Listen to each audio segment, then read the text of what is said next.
Hello and welcome to Pat Baer's Anime Club. It's an ongoing video series where every other Monday I put up a new video taking a look at something from the world of anime that I want to chat with you about. And we do this 4 times a year. That's right. It might be my favorite thing I do for Pat Baer's Anime Club.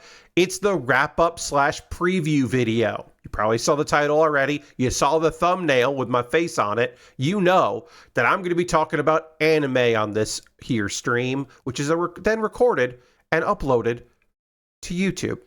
I will be talking about the summer 2025 season, what I thought about the many shows, and then I will be talking about the fall 2025 season that is to come. So it'll be both a review and a preview for y'all. Now, at the time of this recording, I have not finished a lot of shows because a lot of shows haven't had their last episode. There are quite a few shows this season that have 13 episodes.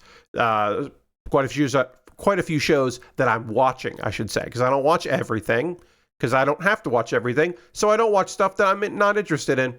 Or sometimes I just get busy and I don't watch everything. Or bored with the show, right? Plenty of good reasons not to watch a thing. I would say the only bad reason not to watch a thing is because too many people like it. I think that might be a bit of a rough way to go, but otherwise, just do what you want. And then another thing you're going to hear in this video and this recording is I will say probably several times at the time of this recording, because not all of the shows for the fall season have been announced about like what streaming service is picking it up, or any streaming service. So there will be times where we go, oh, I hope someone's picking this up, or I'd be surprised if anyone picks this up because it's a kid show, and not a lot of kid shows get subtitles, because if they don't want to subtitle it, they probably aren't going to dub it, and kids programming really needs to be dubbed. Just in my opinion, asking a young child to just read text is probably not, only read text is probably not the best thing to do. That's just me. Anyway, let's get into it. On our first show, which right there, I have not seen. This did not get picked up by anyone. We're using AnyChart, by the way, and AnyChart tells me that this did not get picked up by any of the streamers. 9-9, I did not watch. It's based on a visual novel. It did not seem good. Supernatural murderers, girls solving a big thing, and there's romance, but also murders, and I was like, I'm okay. I'm not going to try to find fan subs of this. I'll say this, I don't really watch fan sub stuff these days because so many things come out legally and I can just watch them.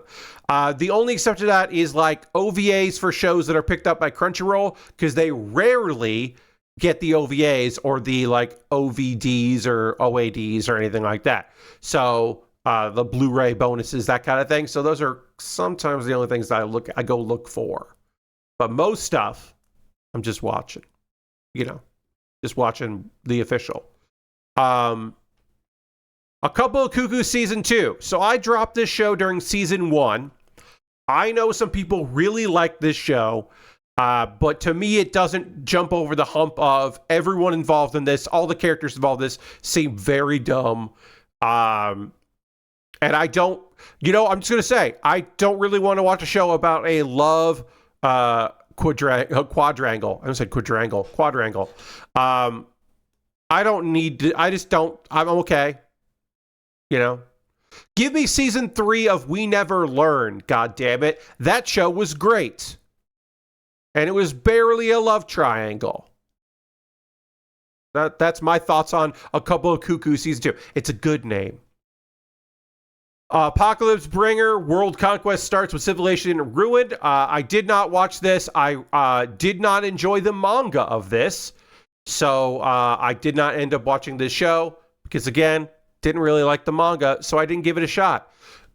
I've heard a few friends of mine like this show. They think it's just fine. It's like a show to watch for them, but it was nothing that stood out to me, so I didn't really give it a shot. Arknights Rise from Ember, which is the sequel to Arknights Perish in Frost. I have heard good things about this show. It is on my list of things to watch at some point, but I'll admit, didn't watch it. But yeah, I think the first season I started watching some of, um, um, but yeah, it just didn't really. The fact that there's a organization called Rhodes Island is funny to me, but not enough to get me to watch this. But maybe someday I will. Betrothed to My Sister's Ex is a series I did not watch because I did not enjoy the manga. I read about 8 chapters of the manga and was just like, it's just so like unnecessarily like, okay, so she is a terrible situation, right, where she's in a Cinderella like scenario, but then she meets a cool guy, but then that guy thinks that it's her sister, so he goes to marry her, but then something happens and our main character has to step in, and it's just like so many layers of like, okay, that I'm just like, yeah, I didn't enjoy the manga, so I didn't watch the anime. Did this get picked up by anybody? Okay, this didn't get picked up by anybody, so because I was like, this seemed kind of fun. I would like to see this. Silverlink's a good studio. Yeah, this show didn't get picked up by anybody, and that's a shame. It's rare that like a romantic comedy doesn't get picked up. It might be that whoever is the actual rights holder wants to do like a later release, like a all at once release on another service, something like that. Their deal was they got funding from somebody and didn't want it to be international. I don't know. But I love the idea of this girl was like acting out, like doing, like having an embarrassing moment, and then like this good-looking dude sees it and now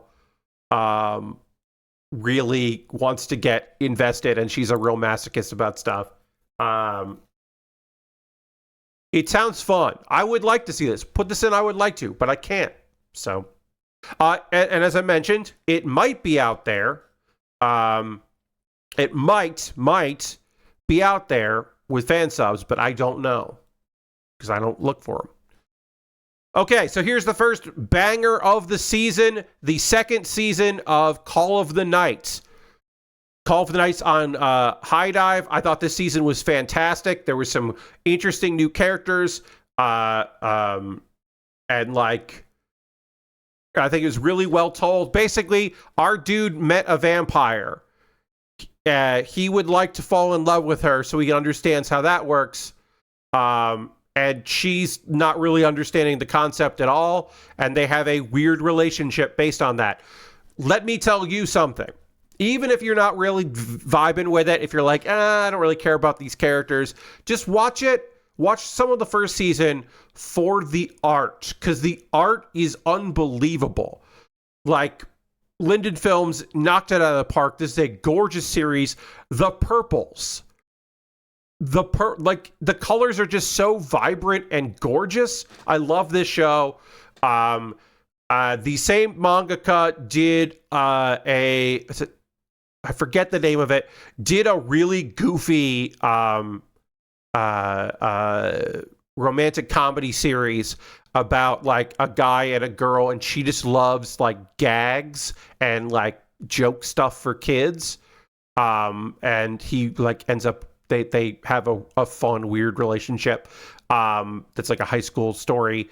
But yeah, this one's really fucking good. Oh, is it also on Amazon? I didn't realize it was on Prime Video as well. I watched it on High Dive. That's good to know. I'm going to make a note of that because this is going to be a show that I recommend on Kuma Bear, because I haven't talked about the first season on Kuma Bear, so I can recommend the second season, because it's really good. Yeah, I'm going to have to investigate that. It might be that it's on Prime if you have a High Dive subscription. I have to check. I have to see how that works. But either way, Call of the Night season 2, a winner. It's just so weird and cool. It's a good time. Captivated by You. This was a 5-episode show that I thought was pretty okay. It's just like an all right slice of life. It felt pretty honest.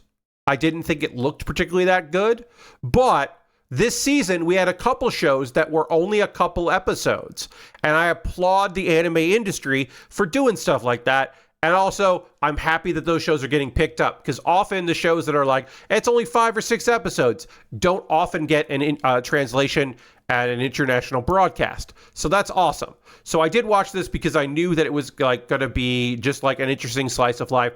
Doga Kobo is a fine production studio. Sometimes they take on too many projects, but I think this season, by doing something small, they were able to put some detail into it. I would recommend it. I think it's pretty damn solid.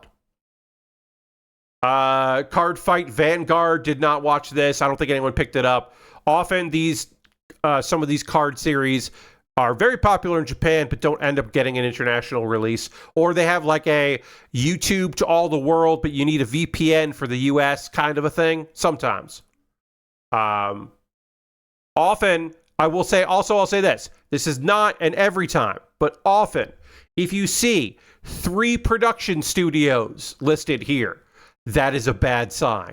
That means that there's a lot of CGI that was added in. So there's a digital and CG mix, and they have at least one other studio doing that, and it just doesn't mesh.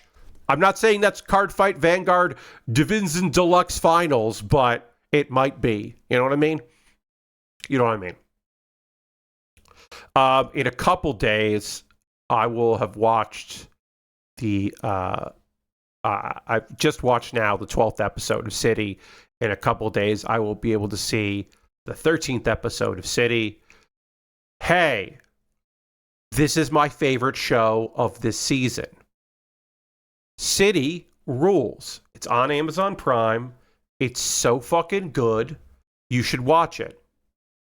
It's a really weird comedy slice of life that is ostensibly about these 3 girls. It's supposedly about these 3 girls, but it's really about all the weirdos that live in this town, the city of City, capital City.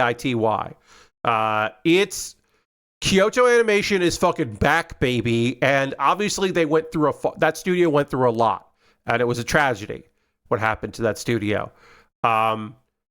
And this is an unbelievable achievement. This will be on my top 10 list for anime for 2025.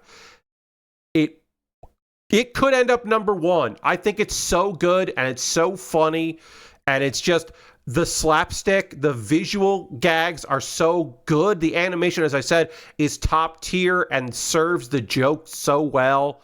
It's hard to think of a show that I liked more than City right off the top of my head. There might be.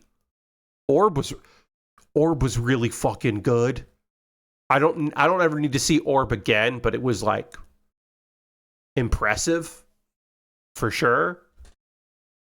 But City just fucking whips ass. Like, hey, if there's one show this season you didn't watch, borrow someone's Amazon login, see City. See that show. If you don't have Prime, borrow someone's login.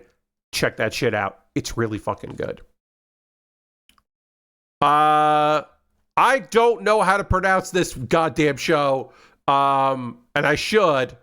I think it's Clevitis, but it could be Clevatis.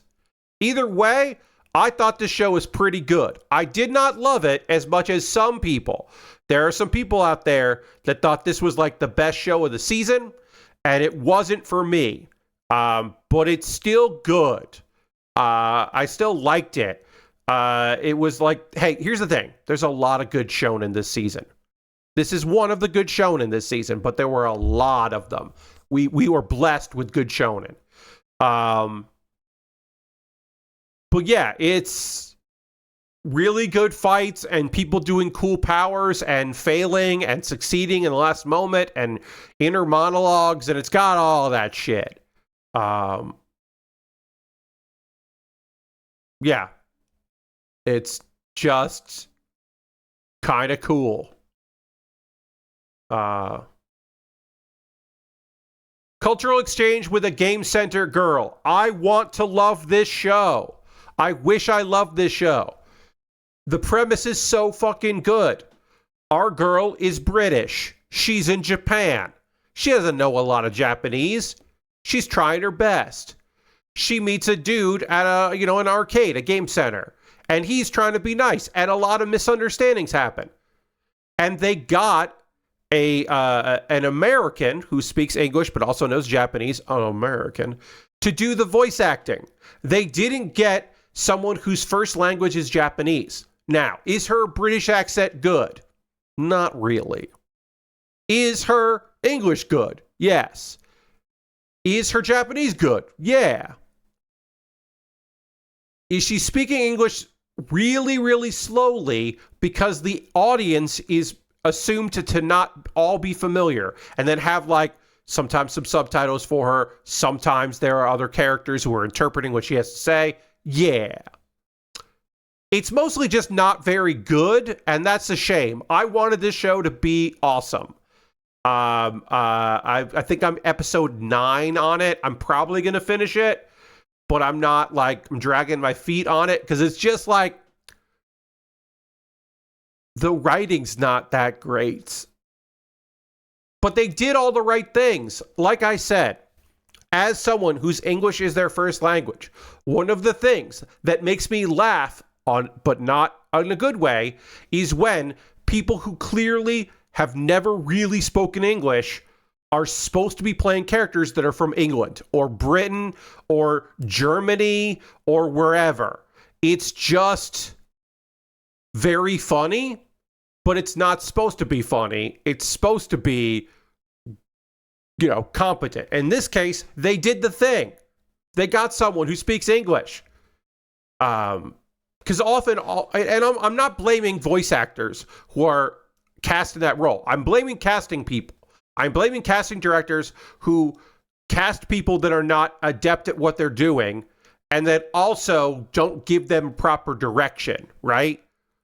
There are a lot of people in Japan that can speak English and Japanese. Maybe they can't act, but they can at least go, oh, this is how you want to say this. It's not take, it's take. That is a small example, but it's an example I've seen many people who are just trying to look at the letters when they're looking at English words will make that mistake. It is a common mistake early on, right? But if you hear that in an anime, it's like, oofta. Oofta. Anyway, I wish this show was better because I think they did the right thing with it. Cute High Earth Defense Club High Kara is I did not watch this at all. Did this get picked up? It didn't get picked up. Okay, yeah. Hey, I'm going to say this right now. Studio Dean puts out a lot of trash. I don't think they're a good studio anymore. They could do some stuff, but I think Studio Dean is not great right now.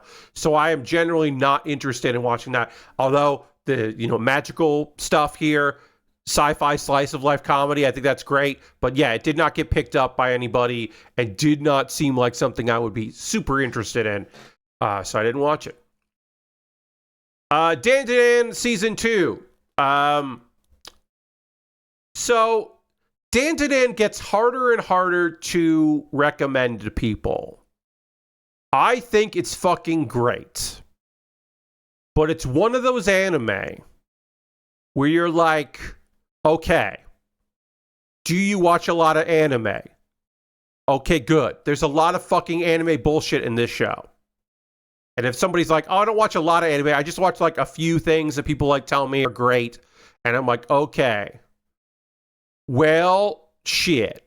It's just a hard show to recommend to people. I think it's really great. I think Science Saru does phenomenal work. It's a very hard show to recommend because of choices in the plot lines and tropes that it just has in abundance. It's just sometimes it's kind of a fucking problem. It is a show. I don't know if Data in Season 2 is going to end up on my top 10 list this year. There's a chance it will, because I do think it was really good. But if some people were like, you know what, fuck this show, and we're done with it, I totally understand. It looks gorgeous. I'll say that. Certainly fucking looks great. There's a couple shows this season that look really good that I don't want to watch, but this one I do want to watch. Dealing with the Mikadono sisters is a breeze. I did not finish this show. I thought this one was pretty fun.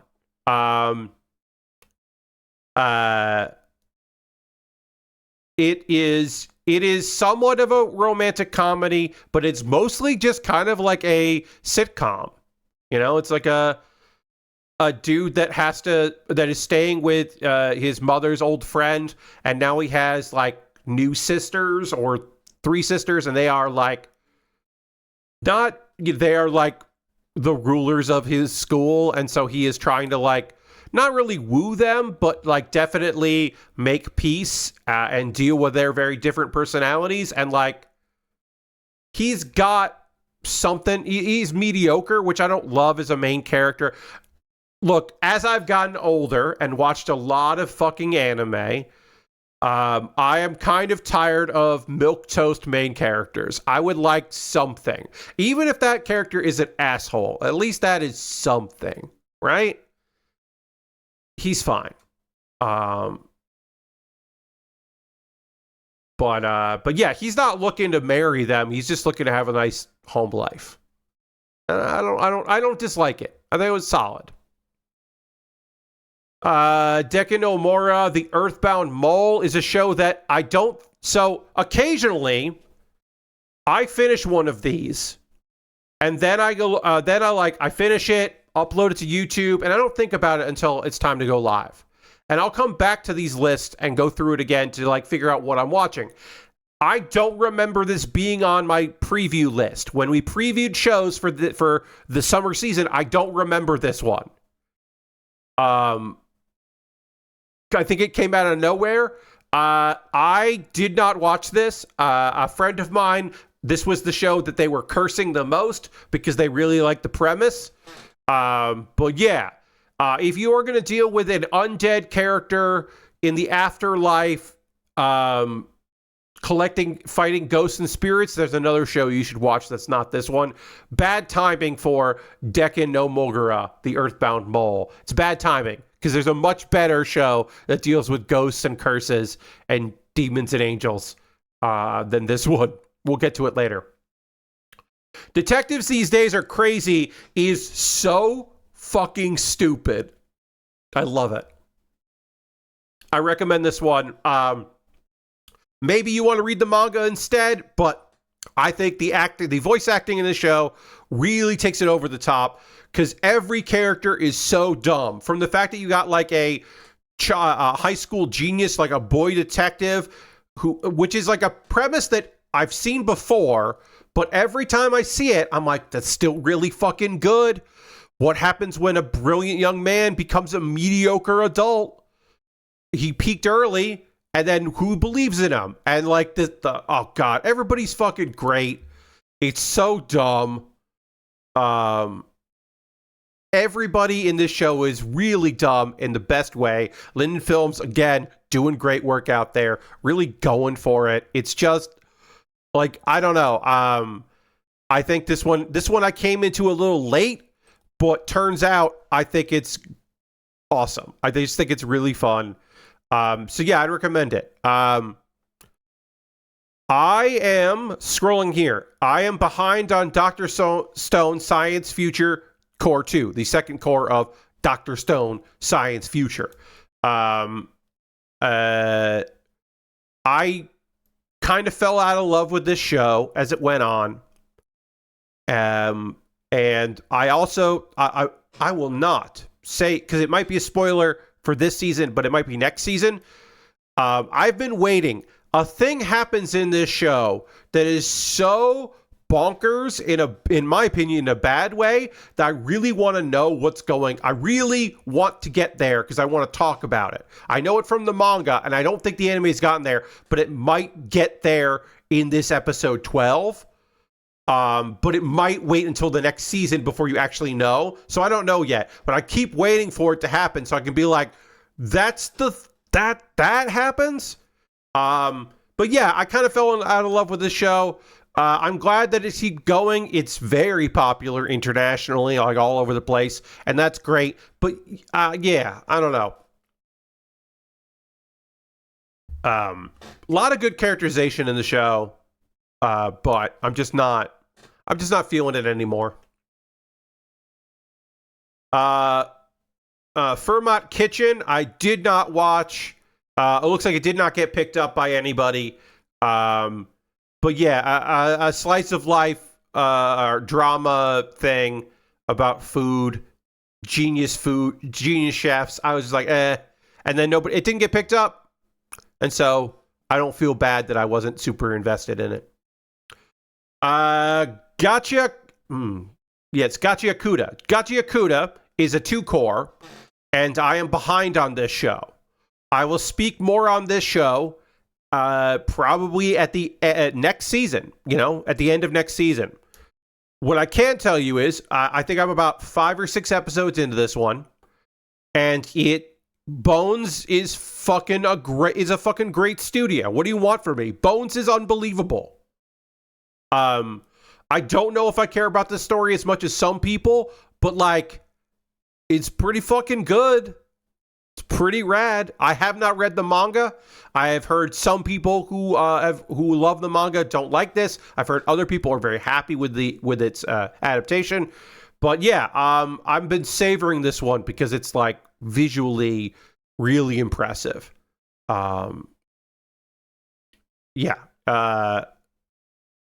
It's just, it's a rough show. It's a rough watch. Like, it's heavy, but I do recommend it. And I'll get caught up with it at some point. Grand Blue Dreaming Season 2. I did not watch this because I have not watched any of the Grand Blue. Didn't watch the first season, so I didn't watch this. I know the show is reportedly very funny, but sports shows generally don't really pull my interest, and so this one didn't. But I do know that this one's high on goofs, but just not something I was looking for. Harmony of Mille Fule? I don't know. That's not a word. I'm not going to pronounce that properly. Did not watch this one. Looks like it didn't get picked up anywhere. Yeah, not my scene. Hell Teacher, Jinko Sensei Nube is this is a remake, right? Of this show. This is a wild thing to remake in 2025. Did not watch a second of it. Have not watched the original. It's kind of cool that they're doing that. Yeah, teacher with special powers, got to fight monsters, protect his kids. Lots of Japanese mythology. Yeah.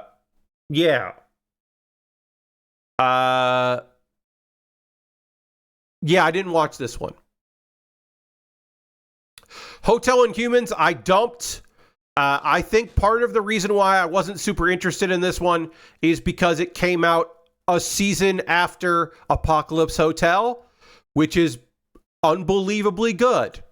Probably going to be in my top 10 for the year. Apocalypse Hotel is unbelievably gorgeous and funny and heartfelt and melancholy and weird. And I was like, this is just like, man, what? Nah, I'm good. This is just like, what if that hotel from John Wick was an anime? And I'm like, it would probably be more fun. I was reincarnated as the 7th prince so I can take my time perfecting my magic ability. Season 2. I wish man, I've never been able to quite put my finger on it, but I hate how this show looks. not the animation quality. The animation quality is top tier. This is phenomenal looking. The fights are gorgeous. You can follow the action. It's a brilliant looking show. It's just, everybody's got this like cherubic art style to it, like these kind of like rosy cheeks Cupid kind of thing. And it's just like, I think it's there. Oh, these cute characters, and they juxtapose that with the violence they enact, and they're like overpowered fighting and these over-the-top battles and all that. And I think that's the point, but I don't like the point. You know what I mean? I don't like looking at these characters. I hate looking at Lloyd. I hate his fucking face. I hate most of the support characters looking at them. It's really good, and I wish I liked it. You know what I mean? I wish I loved this show instead of being like, I really appreciate this thing. It's like it's good over the top, overpowered main character doing action, getting shit done kind of show. But I'm like, meh. I don't like seeing you move and do things. I don't know. I'm being a hater about this one, which is okay. Sometimes I think it's okay to be a hater about stuff that you're just like, feeling all right about. If you like this show, hell yeah. Because they fucking put money and time and effort into it. And it clips really well. You can see clips of this on YouTube from Crunchyroll, so you can get some official clips.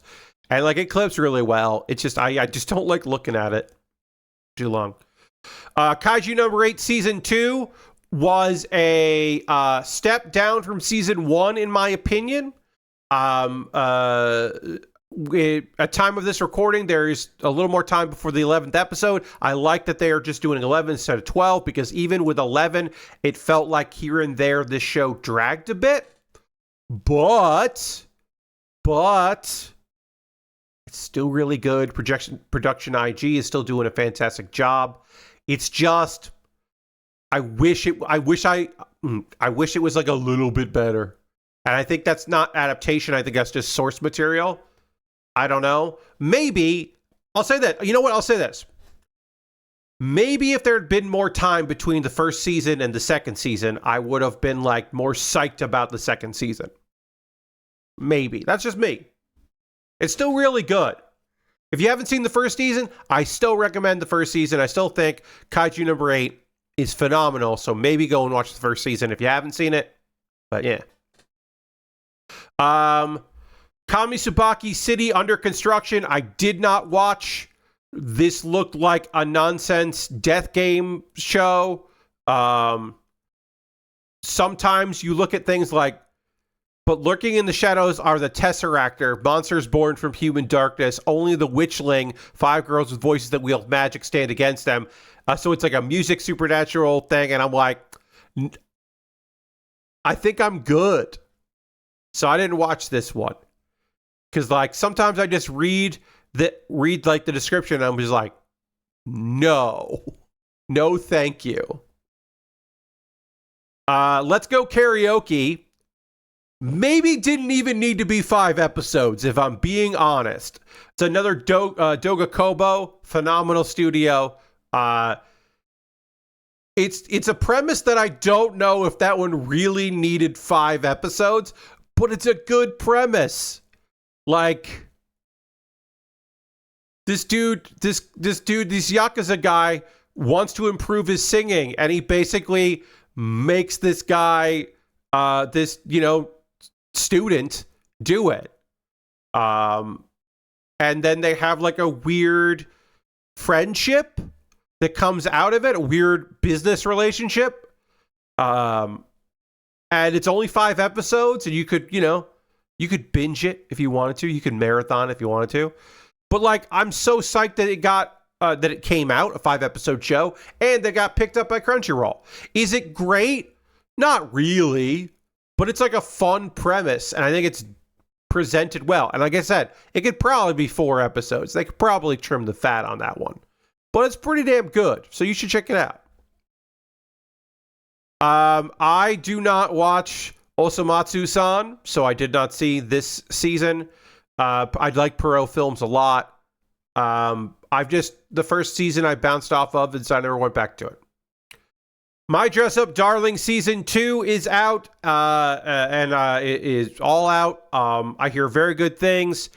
This is one of those, it's a me problem thing, where this show is just so horny that I don't want to watch it. There's nothing wrong. Like, this version of horny, I'm totally okay with, but I'm 45. That's all it is. If these were not, like, high school kids interacting with each other, and they were like adults, I think I would watch it, because the idea of like, oh, it's, you know, he always got made fun of for dressing up dolls and doing clothing like that, and then he meets a cosplayer who is really interested in having him help her, and she's attractive and nice, and that opens up a world of possibility to him, and she's interested in him, and he's interested in her, and it's fun. And it knows the source material. So, like, if that sounds great to you, you should watch the show and check out the second season. Obviously, Cloverworks is going to do a good job with it, right? But for me, I'm going to readjust my seat here. For me, your friend Pat, I just can't anymore with the high school horny. I'm just too old for it, I think. So, there are some shows that are not for me, and I'm like, but it's bad. And there's some shows that are not for me, and I'm like, but it's good. My Dress Up Darling, if this shows up on some top 10 lists, like, sure. I'm just not watching it. I did not watch Necronomico and the Cosmic Horror Show. This seemed like a VR weird thing that I was not super into the idea of, so I didn't watch this.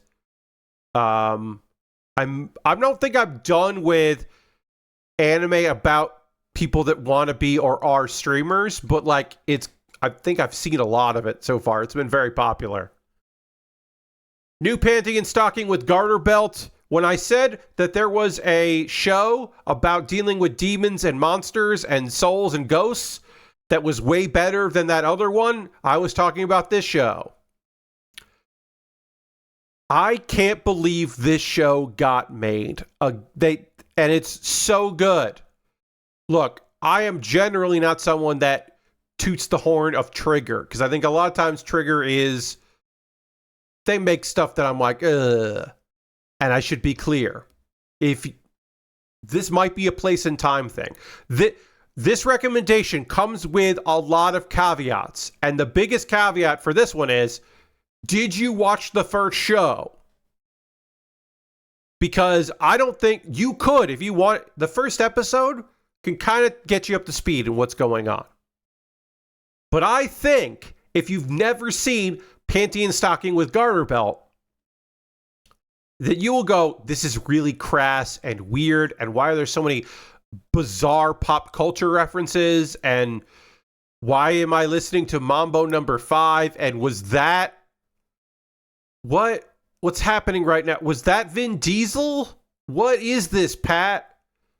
Twilight Zone? Like, what's happening here? It's just a bunch of fucking nonsense. It is a ode to a different time in animation. Not just anime, but animation as a whole. And it's fucking gross and crass and dumb. But it is the sequel to Panty and Stocking with Garter Belt 15 years later, and that's unbelievable. And it's a good, I don't think it needed to happen, but they did the damn thing. I'm shocked. I'm so shocked. But I think it's great. I don't know. And they're like, you know what this show needs? Twinks. And they're right. It did need twinks. It's just good. It's just good and dumb.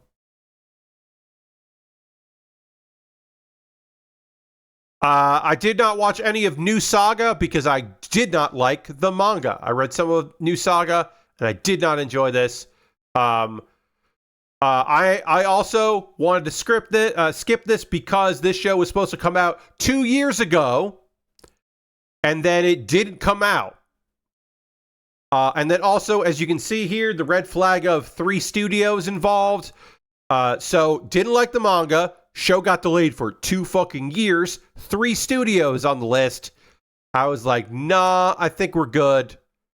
And then I went from 2 studios partnering together to 3 new studios working together with a new director. I was just like, I'm good. Nukitashi, the animation, I am behind on. This one, I might finish. I don't necessarily think I will. Because it is not that good. It's not that good, y'all. The idea of a main character that does not want to have sex ending up on an island where you gotta fucking procreate, it's the law, is interesting. But it's I don't know if they know how dumb the show is. You know what I mean? Like, I don't know if it's intentional or not. So, yeah, I don't think I'm going to finish it. Rebirth Verse is fun. That's a fun show. It's a David production. It is an isekai. That is not a reverse isekai, but is it a reverse isekai? Does reverse isekai even mean anything? It's kind of an after isekai. I think our dude is great. I think he's cool, man. He's fun. I think Takura is a fun main character. I think the supporting cast is really fun. I think this is a really silly action series that I enjoyed watching, where I would get behind on it and be like, I want to get caught up on that. Yeah, I think it's fun. I think it's a fun show. This is the anime about, this is the slime anime. I have not watched the first season. I did not watch the second season. So yeah, I did not watch this.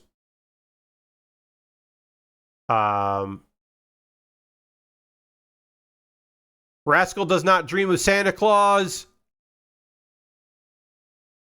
So I said that sometimes there are shows that are not for me, but they're good. And sometimes there are shows I know aren't for me and they're bad. There's a third category. Shows that I don't think are that good. And I don't know why other people do, but they do, and I guess that's okay. Like shows where I'm like, I don't know. Like, I don't know. I don't get the Rascal Dreams shows. I don't get them. He just seems like he sucks. And I don't know if that's the part of it. Or like, am I like not forgiving enough of like male main characters? But he just seems like he sucks. And every girl that is weird, they're all weird, but they all deserve better than him. I don't know. I think the naming convention is the thing I like the most. You know, Rascal does not dream of Bunny Girl. Rascal does not dream of Kidnapped Kid, I think was the other one. Does not dream of Santa Claus. I think that's all. I think all of that is like fun. I just don't think that this anime is good. And I'm always surprised when people like it. Reborn as a Vending Machine, I Now Wander the Dungeon Season 2 is more Reborn as a Vending Machine, I Now Wander the Dungeon. So, man, I don't know what to tell you. That show is fun. The first season is unbelievably fun. It's very silly. It's a great, weird premise that is played out very well. There's one episode that is unbelievably sad. There is an episode that is like tragic and makes you feel awful. And you're like, why is that here? This season doesn't really have that. What it does have is a bunch of characters wondering if they love two characters wondering if they love the vending machine Boxo too much. Like, there's different points where people are like, I think I might be in love with this vending machine. And I'm like, I didn't need that, but I don't hate it. Boxo still remains one of the best weird isekai things. Top tier, right up there was with Reborn as a Sword, or Reincarnated as a Sword.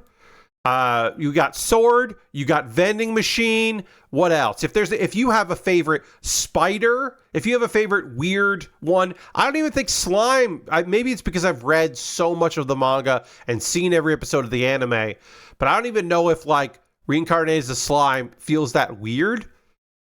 But Vending Machine is one of the weirdest. But it's a fun show. I was happy. I did not think we get a second season. I was very happy that there was another season to that. But yeah, you can let me know in chat, or if you're watching this on YouTube, you can let me know in the comments if you have a favorite weird thing that the reincarnation or, you know, whatever, isekai thing. I never watched the Onsen one, so I don't know if that's good. I can't imagine that one's good, but. There is Reincarnated as a cat in a world without cats, and that one is pretty fun. That one's pretty good. It's pretty good. It's pretty good and weird. Ruri Rocks. I have not finished Ruri Rocks. I will finish it. I will complete this show. This is one of the only girls doing things shows this season.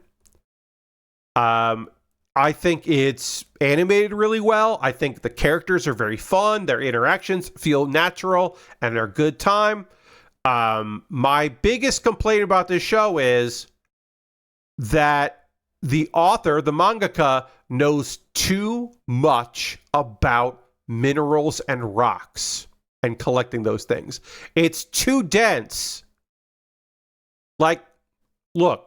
When it's a girls doing things show, when you're one of those, and it's an activity like fishing or knitting or motorcycles or camping, whatever it is, making mugs and, you know, pottery, whatever it is.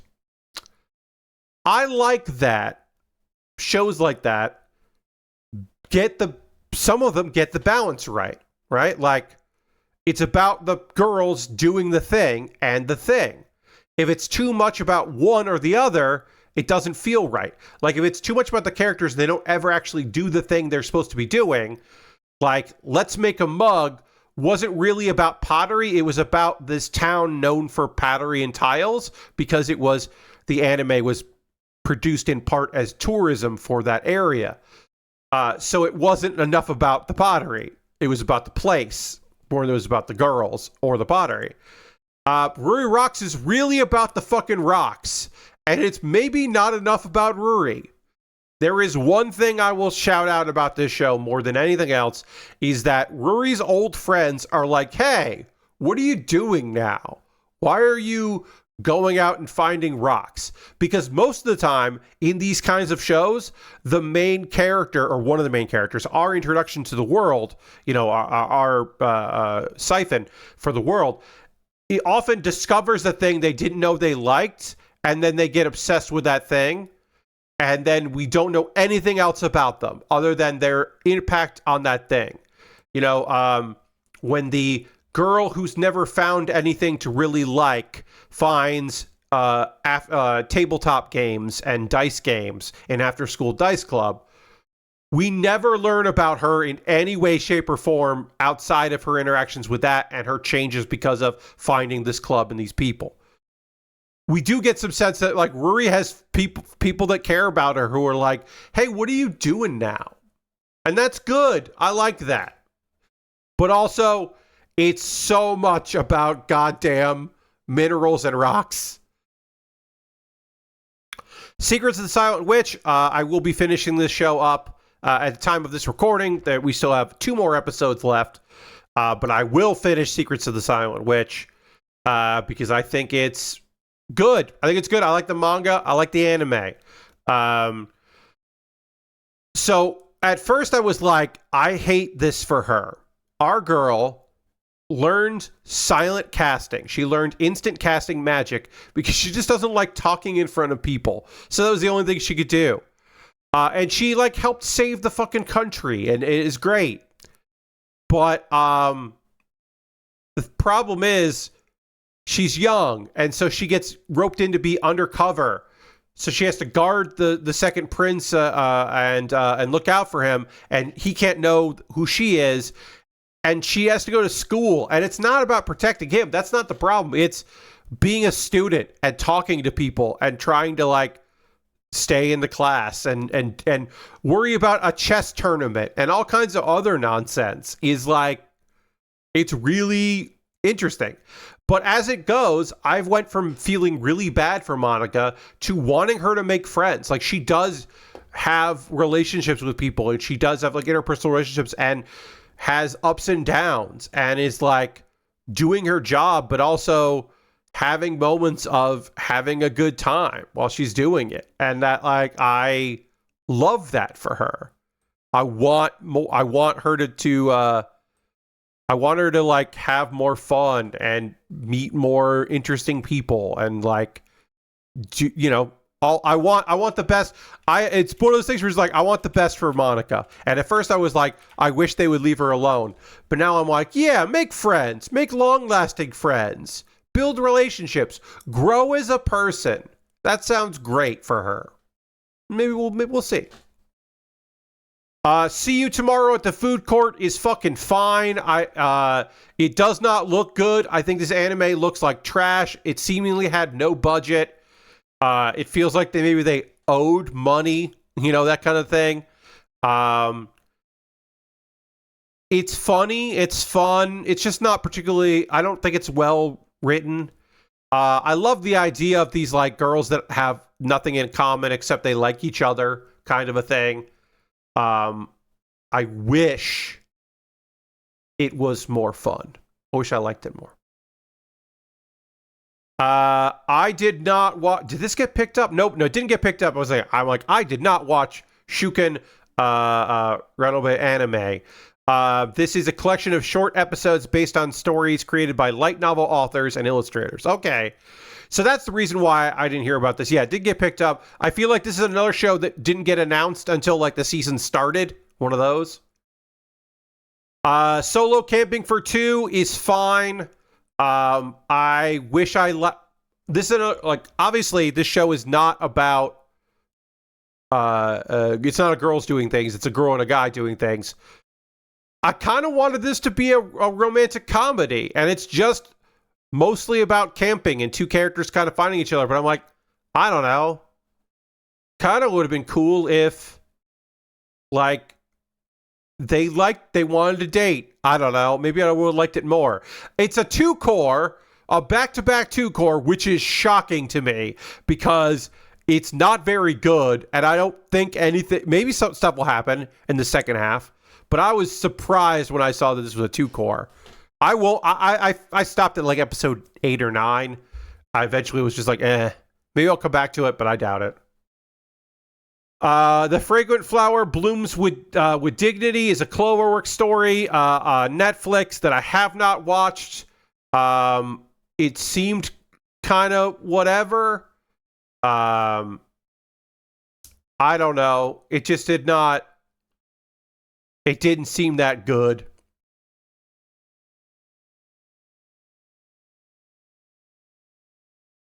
I think I've just seen enough Romeo and Juliet style. Oh, also, this one, I don't remember, did this get actually a release, or is this in jail? Is this a Netflix show? Because I didn't watch it.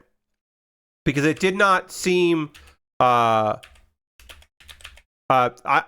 know there is a show that Netflix picked up but didn't air it weekly. And it might be this one. But I did not watch it because I'm like, I'm kind of done with the like Romeo and Juliet high school stuff. Okay. So it does show up on Netflix. Release. issue. Okay, yes. All right, so it's got a delayed global release. Okay. That was this show. I couldn't remember. I knew there was one show on Netflix that didn't end up getting a that. Okay, yeah. Netflix right now has 4 episodes, so they're just putting them out in batches, or it's a delayed release, it looks like. So the show is done, but only 4 episodes are on Netflix. That's not great. Okay, yeah. So they did a Stone Ocean again. It's so weird because Netflix does other shows weekly. I don't know why they do this, but they didn't do it. Yeah, okay. It's batches. There will be 3 batches. Yeah.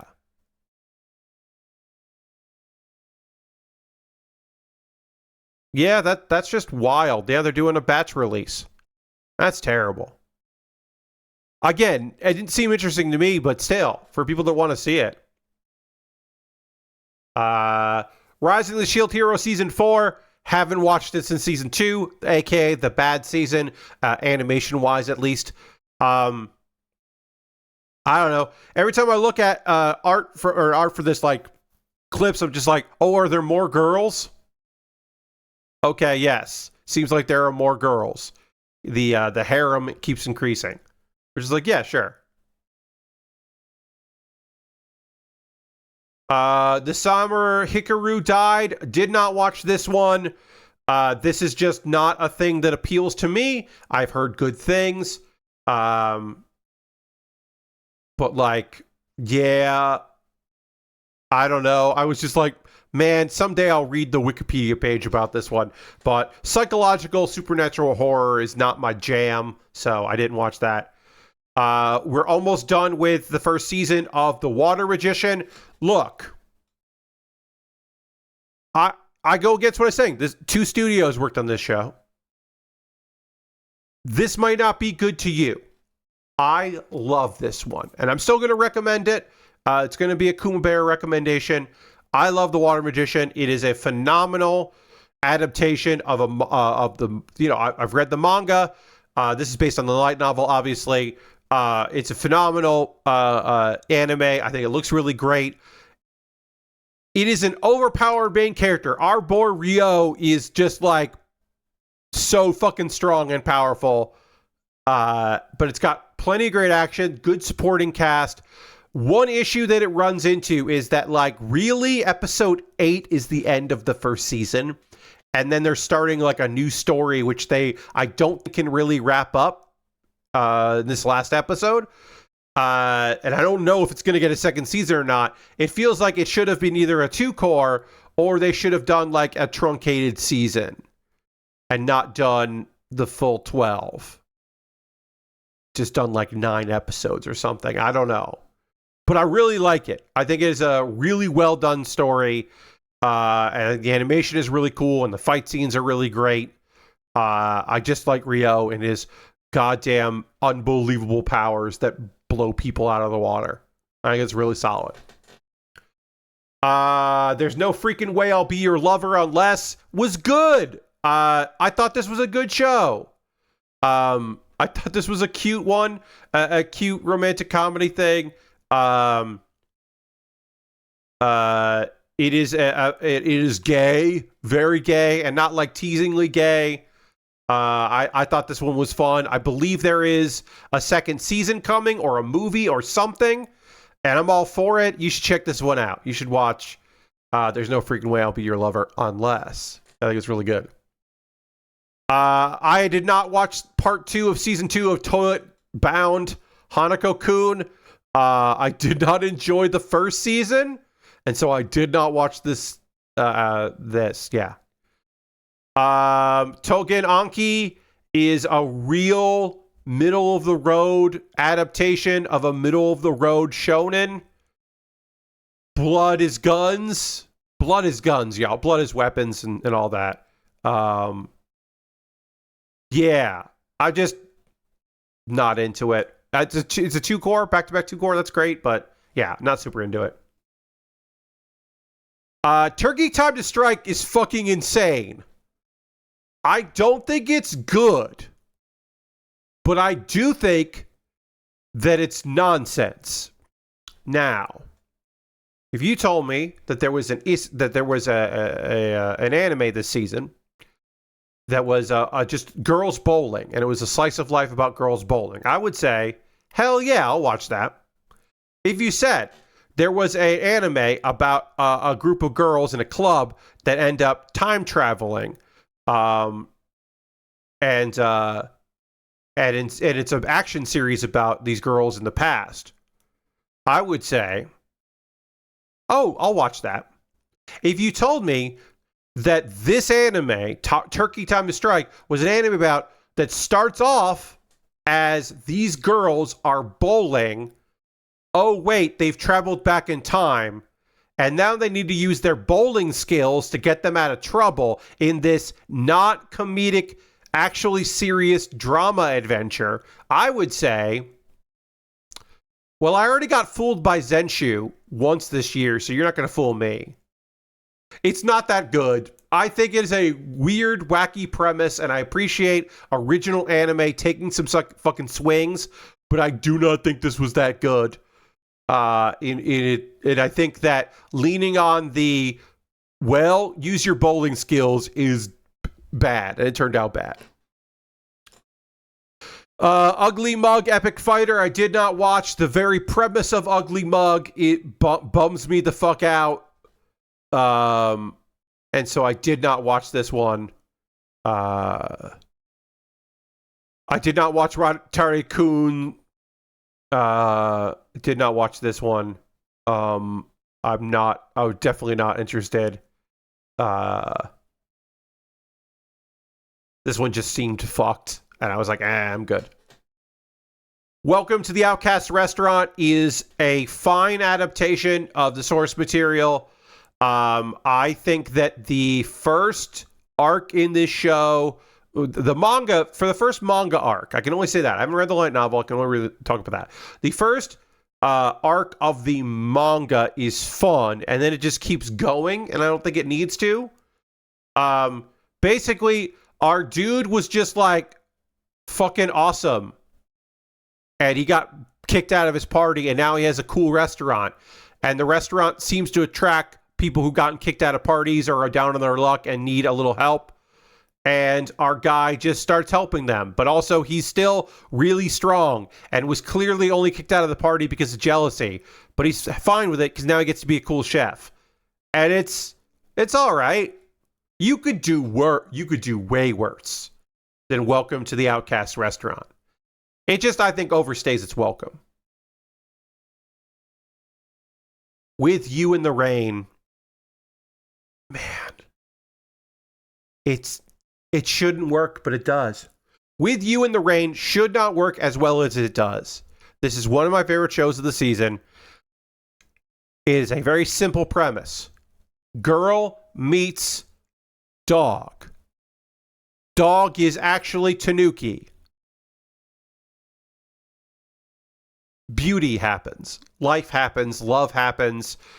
There are so many times where this Tanuki is acting like it fucking can write. It can read and write. And she's just like, it's a weird dog. It should not work, but it absolutely does. You should not be able to get 12 episodes out of this. They describe it here. Life together becomes a heartwarming adventure of friendship and shared seasons. And yeah, man, it's heartwarming. It's lovely. You, Me, and the Rain. You should watch it. It's gorgeous and beautiful. I love it. God damn. TV shorts. I didn't watch any TV shorts, so we'll just scroll through here. Oh, no, I did watch one TV short. Milky Subway. Oops. Sorry about that. Milky Subway. You can find it on YouTube officially. You can watch it on YouTube. You should. It is a sequel to a pilot, like a short little series, but you can just go in and watch Milky Subway. You do not need to watch Milky Highway. They're short episodes. It is really fun. A late episode has an insert song from one of my favorite artists, Mindarin, who does a like city pop song that's really fucking great.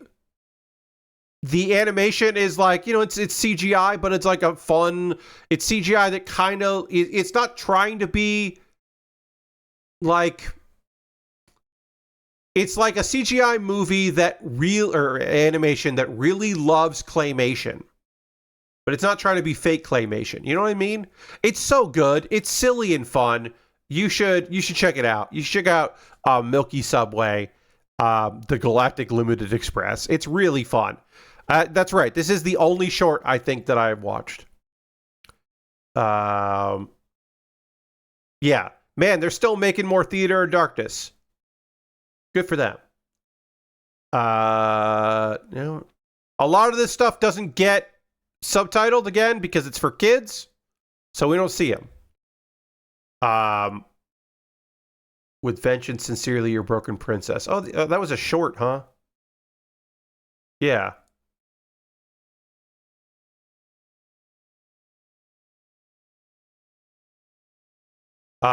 Leftovers. Anne Shirley is apparently really good, but I just have no interest in an Anne of Green Gables anime. But you know what? I really appreciate that Japan loves Anne of Green Gables. That's great for them.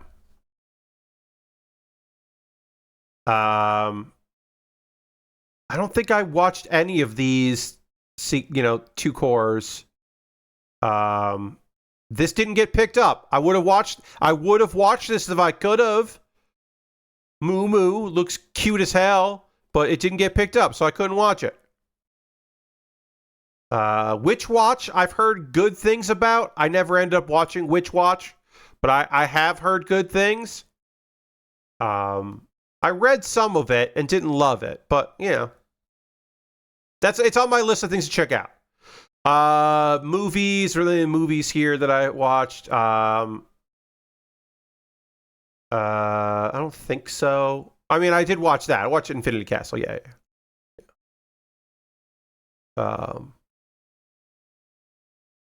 We'll go here. Okay.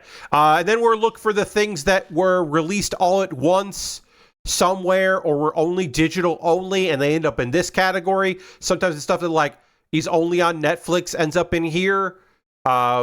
Because it's not on Japanese television. So there's probably a couple things in here.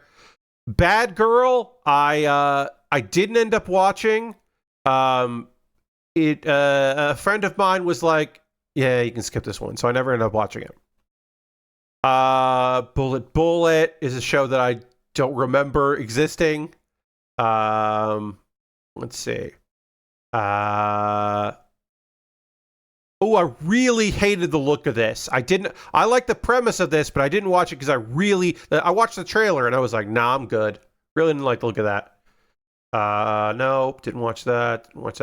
So I know some people like this one. I did not watch Night of the Living Cat. I don't know how you get 12 episodes out of the cats are monsters, but they're so cute. I don't know how you do it. How do you get 12 episodes out of that?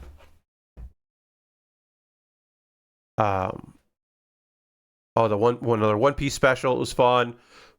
I did watch Pokemon Concierge. Still very good.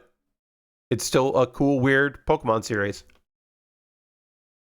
I dropped Private Tutor, the Duke's Daughter, because this was just like, I mean, the art tells you it's like, oh, okay, there's just gonna be a lot of girls that need his help.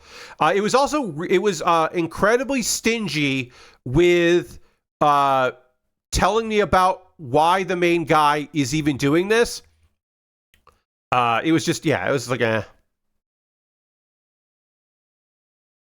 Rent-A-Girlfriend Season 4. I talked about this earlier in the video, or the live stream, depending on how you're watching this. Yeah, I don't get it, man. Apparently people didn't enjoy this season, but I don't understand how I don't fucking get how Rent-A-Girlfriend has 4 seasons out there. I don't get that. I don't get how this show has 4 seasons. Crazy to me. Sakamoto Days Part 2, pretty good. Not as good as part 1. Fine with them only doing 11 episodes again. I think that's totally fine. Kind of a letdown, in my opinion, from the first season, but I'm still a fan of it in general. Scoop Up by an S-Rank Adventurer, not a good show. But also, I don't think the source material is that good. The White Mage. Yeah. Shinshi Galverse. I didn't watch this. Did anybody pick this up? Okay, nobody picked this up. This art is so, like, this project was literally fun. Okay. Never mind.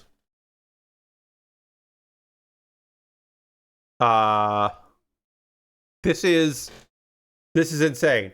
So I was like, looking at this art, I'm like, this looks really cool. It looks like a throwback.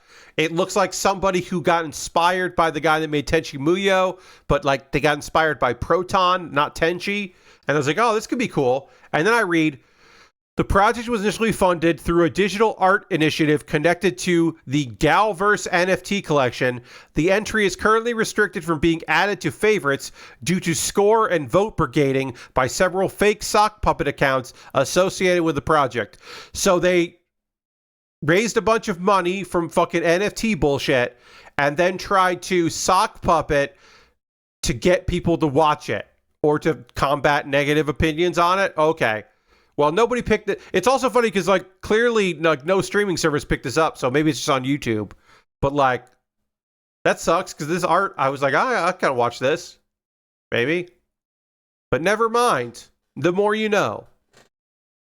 Yeah, no, there's a film thing there. The Shy Hero and the Assassin Princesses. I forgot this came out. I think this manga is a fun idea, but I don't know. I didn't want to watch it. Whereabouts of Tomorrow is something that looked cool, but I did not watch. All right. So that is all of the summer 2025 shows. I am now going to put a link in chat if you want to follow along with the fall 2025. We have finished the review. It is time for the preview. This shouldn't take as long because I don't know. I'll tell you like, oh, if I know something about it, or this seems interesting, I'll tell you about it. What you will hear a lot in this section is me going at the time of this recording. Because like this show, no one has announced anyone taking the show up. Japan has become a land of cats. Sounds cool. A girl and her cat, and they get into fights.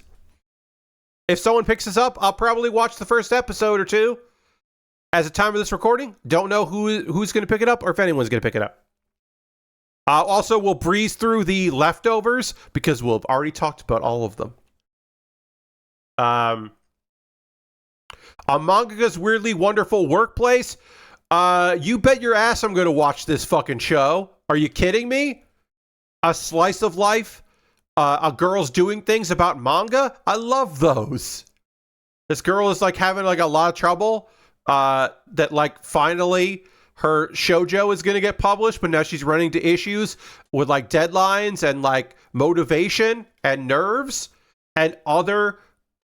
There are going to be multiple cool lady mangaka that are going to help her out. Are you fucking kidding me? It's probably like not actually gay, but it might be gay.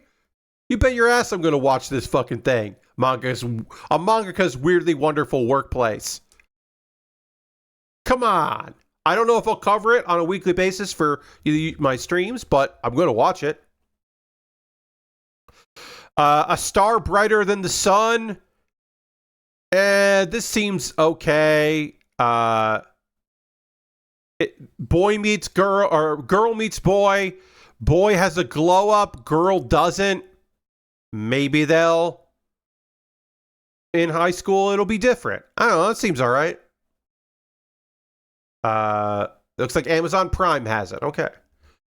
Alma-chan wants to be a family. So, generally, I am not super interested in this robot girl is just like a real girl kind of shows. But Instead of my girlfriend's a robot, which I'm not interested in, this is the scientists that made me are my parents, and the three of us are going to figure out what it means to be a family. And I'm like, I kind of like that. The part where she also is a great at combat seems like it unnecessary, and maybe hopefully that'll lead to jokes. But I think this idea sounds great. She calls NG and Susan May father and mother, which leaves them completely flustered. You know what? A family can be two scientists and their AI-powered robot daughter, right? I don't know. I think I'm going to give this a shot. It sounds interesting.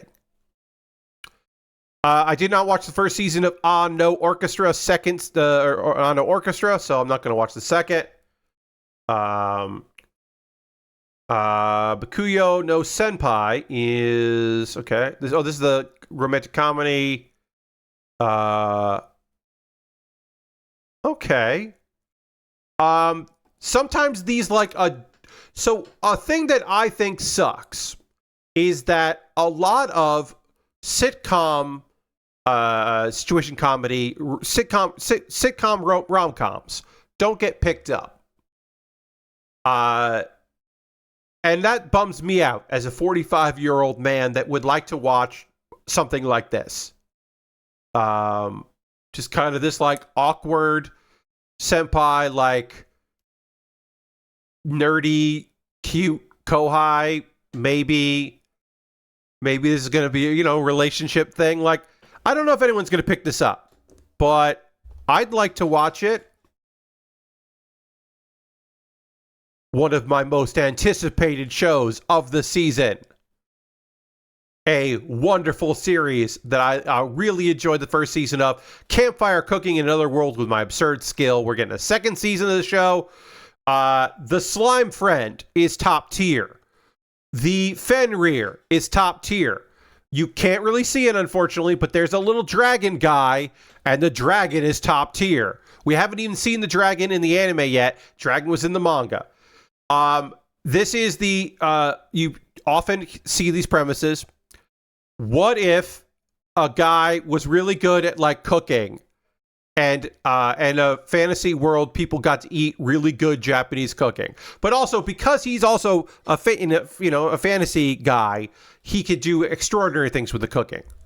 And there are goddesses and gods that are interested in what he cooks and stuff. The Slime Friend Sue, top tier support slime. Fenrir's cool. As I said, the dragon is real good. It is really fun, very light, very easy. Totally worth watching. You should check out the second season of Campfire Cooking in Another World with My Absurd Skill. I'm glad we're getting a second season. I'm surprised we are, but I'm glad. Chizose is in the Ramanu bottle. Did not seem that good. Yeah. Yeah.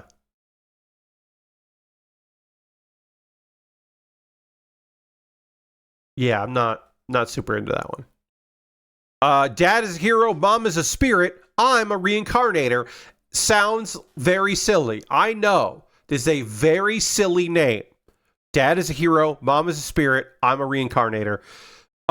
This is highly anticipated for me. Because it is... You would be surprised how much of this show is political intrigue, with the royal family and all of this. Yes, our character is... she is a new thing. She is a spirit, but she is also a human. Because at one point, the hero fell in love with the Queen of Spirits, and they had her. There's a bunch of spirits, and it's great. And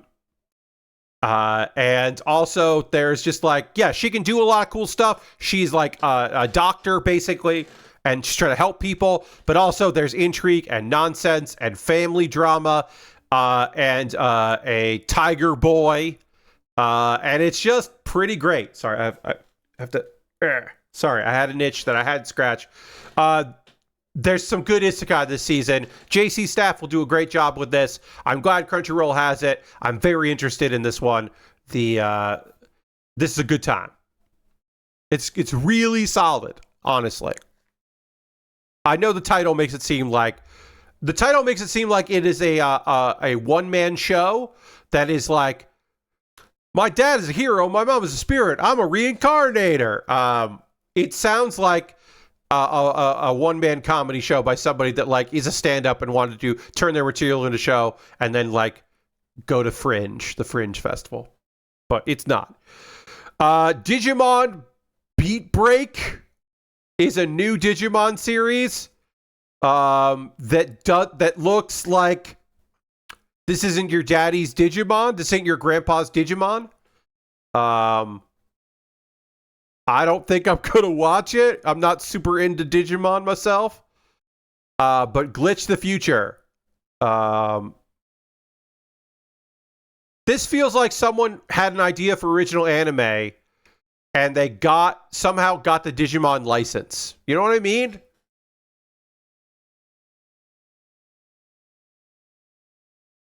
Disney's Twisted Wonderland, the animation, season 1, episode of Hearts... What? La Boule. It's on Disney Plus. I don't fucking have Disney Plus. I ain't gonna watch I'm not gonna watch it. I'm good. It's based on a video game? I thought that was a manga. Yeah, I'm not gonna watch this. I'm good.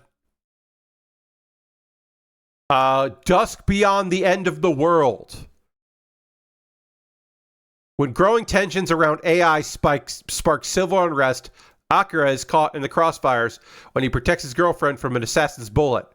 Hundreds of years later, he awakens from cryogenic sleep to an unfamiliar world. As he struggles to come to terms with his new reality, he bonds with an android named Yuguru, who bears an uncanny resemblance to his girlfriend.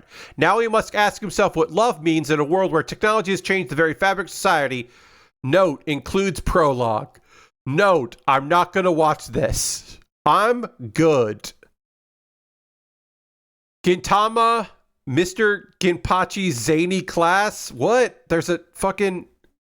Oh, there's a light novel spin-off of a Gintama show. You know what? Gintama's never really been for me, but I appreciate it. For big fans of Gintama, I'm glad you're getting something. I hope somebody picks this up. I don't know. I imagine someone will. I hope it's really fun, and you have a good time with it. Kenosha, I bet I don't want to watch this one based on a video game. I imagine, let's see. I imagine this is a gacha game in South Korea. Let me look it up. Kenosha game. Oh, it's on Steam. It is a sci-fi social deduction RPG. I got that really wrong. Oh, but it's a visual novel game. Okay. Visual novel game from 2019. It was released for the Vita and then ported to the Switch in 2020. And then the Windows version came out in 2022. And then it also came out to other consoles. So I was wrong. This is a Japanese visual novel. And there's also an RPG elements to it. Yeah, okay. Yeah, I'm probably not going to... Okay, so I was wrong. It's a visual novel. I'm probably not going to watch this. Hands Off. What the fuck? Possesses outstanding skills. Oh, no. No, I'm good. I'm good. I do not need to watch softcore porn anime. There's a masseuse, sports doctor, wannabe sports doctor. And he has to work as a hostel manager to pay his bills. And they're girl athletes with problems. He has to take care of them physically and mentally and be the hostel manager. No, I think I'm all right. I'm probably not going to watch this one. I'm surprised High Dive didn't pick this up. Maybe Crunchyroll has it and they just haven't announced it yet. I'm good. Hero without a class who even needs skills is... Okay, so... Here's the thing. This dude is an overpowered main character that has no skills. He's unemployed. He's got like, he's got no talents, but it's fine because he doesn't have a class because he is just incredibly strong and an overpowered main character. So it's fine that he can summon things. He can do everything. I read this manga and there was a 20 chapter arc that I fucking hated. It was awful. It was terrible. It was all one note. It was bad. And at the end of that arc,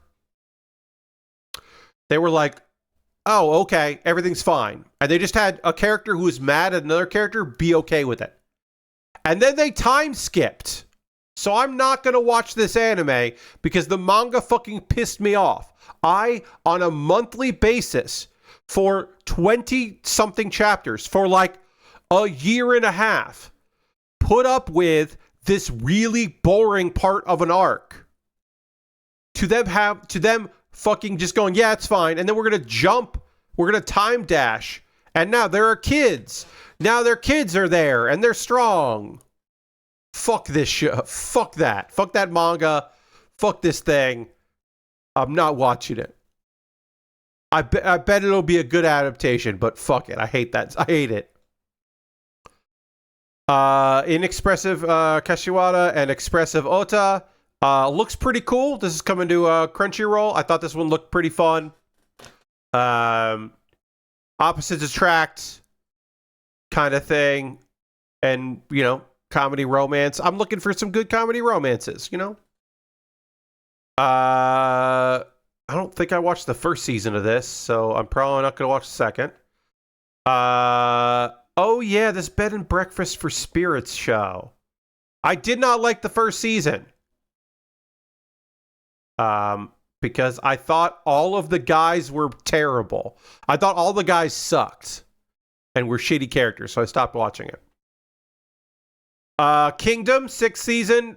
Great news for fans of Kingdom. I'm glad you're getting more Kingdom. Let's Play. Developer in Los Angeles about to achieve her dreams with their first video game, Ruminate. Popular streamer gives the game a scathing review. Even worse, Sam finds out the troublesome critic is now her new neighbor. What? This is a fucking wild...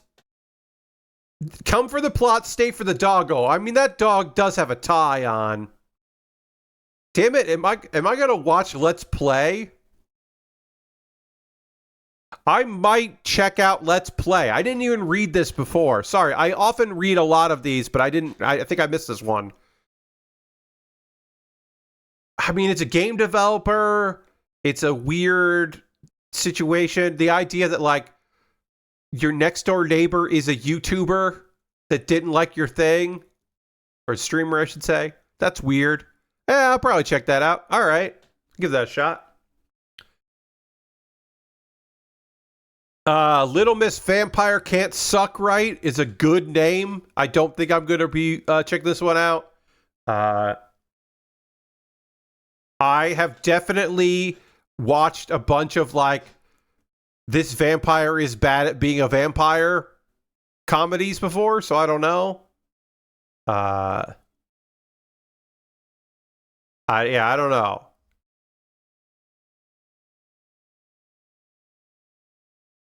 This is going to be pretty fucking good, y'all. May I Ask for One Final Thing is pretty great. It is an overpowered main character revenge story.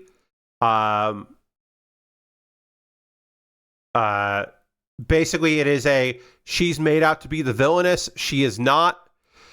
So our girl here just beats the shit out of people. She has been holding back because of this engagement to the prince. Because her brother, she loves her brother. Her brother has asked her to do so. And once the engagement is called off, she can reveal her real form, which is an ass kicker, a girl that punches for justice.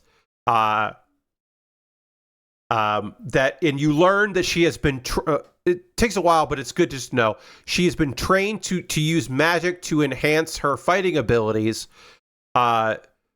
because she wants to beat people up. And if it's for justice, then it's okay to beat people up. If she's beating up bandits and thieves and assassins, then it's fine. Then justice is being served if she whips their asses. This manga is great. And there's a dragon later. There's a dragon guy and like a bunch of other good stuff in this one. There's a bunch of dumbasses. There's like the dragon guys, and the prince of the dragons really wants to marry her, and she like beats the shit out of him, and he's just like, yeah, didn't change my mind. You're great. It's fun. It's really fun. Linden Films is doing it, which is great. That's one of the best studios out there for this kind of thing, this kind of action. So I'm excited about it. It's really fun. I recommend you check it out too. Mechanical Marie, a robot maid. Oh yes, that's right. Okay, yeah. So this is the martial artist who is pretending to be a robot. Because the guy that she is there to protect doesn't like people. It's a really wacky, dumb premise. And it's a romantic comedy. And the only reason he falls for it is because he thinks that she's an android. But she's not an android. She's just a lady pretending to be an android. I don't know if I'm going to watch this one. There's a lot of shows this season. But I will give it. Mechanical Marie, good premise. Monster Strike Deadiverse Reloaded. I don't know what the fuck this is. It's based on a video game. I'm good. My friend's little sister has it in for me. I've read some of this manga and did not really like it. So I think I'm going to pass. Okay, here we go. My gift level 9,999 unlimited gacha. Backstabbed in a backward dungeon. I'm out for revenge. The manga version of this, the English language manga version, just went with backstabbed in a backwater dungeon, and I think this one should have gone with that as well. High Dive has picked this up. I think that's fine for them. This is a betrayal banished show. And it is fucking dark compared to other shows. Generally, the subgenre of the banished / kicked subgenre, of which I have an affinity for, and I talk about a lot on these streams. Generally, those shows are not like dark things happen to the people that betrayed the main character. In this case, dark shit happens to them because the main character just fucking wants revenge. We see his fall, and then we cut to him being strong again. And his idea is he wants to find out why they pretended to be his friend. And he wants to find out why they did this shit to him, and he wants to kill them. And that's the story. And there's more to it. It's an evolving thing. At the manga, I've been reading the manga, as it releases. Now we're at a point in the manga where the main character is dealing with like other strong characters that are looking for these like C, who is some kind of god like human or character or whatever. I would say you do not have to watch this, but if you want to see some, hopefully, JC Staff, good studio. If you want to see them make people blow up and die violently and have it look pretty cool, you might like this. There are a lot of pretty fun. I do like the knight that's covered in gold. I think he's a fun character. There are some fun support characters in this one. But yeah, it's kind of fucked.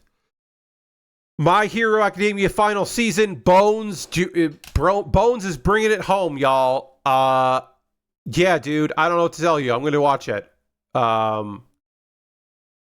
We're fucking getting to this. We're getting to the end. Spider Deku is up there. He's got other abilities now. He's unlocking other things. It's gonna get fucking wild and crazy. Hell yeah, dude. Hell yeah.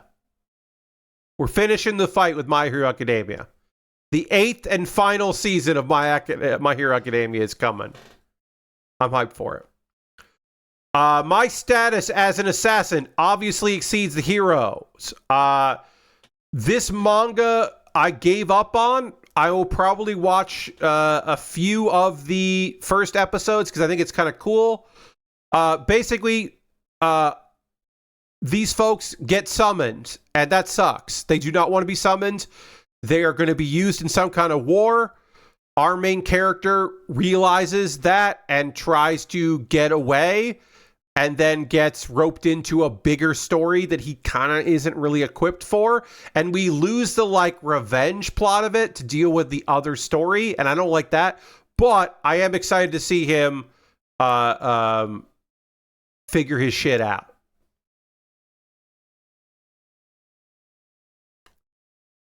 Ninja versus Gokudo? Studio Dean. You're not getting me this time. Studio Dean, you cannot get me to watch a show that you make. You're a bad studio. Yeah,